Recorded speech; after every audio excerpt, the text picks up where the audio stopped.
Spalding man to pay $126,000 Jamaican dollars for damaging police service vehicle.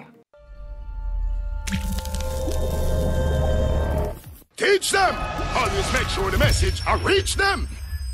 Rojay Brown, the man who was arrested and charged for damaging a police service vehicle in Spalding, Clarendon, has pleaded guilty to malicious destruction of property. 24-year-old Brown entered the plea when he appeared before the Manchester Parish Court on Wednesday, February 20. He is scheduled to be sentenced on Wednesday, April 17th.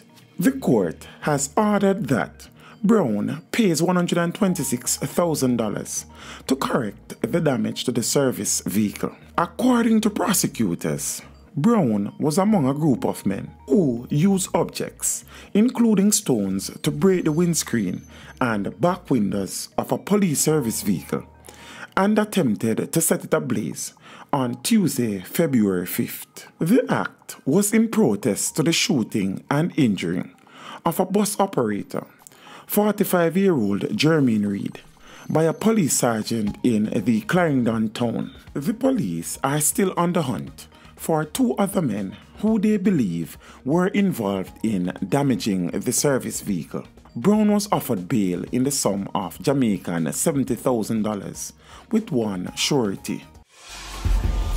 Teach them! Hey, yo, hello! Send the message and make it reach them. It's teach them. Right here, Warlord representing. Thank you for watching. Please leave a comment below. Remember to like and share the video. Don't forget to subscribe for more awesome content. Follow me on social media and check out the suggested videos on screen.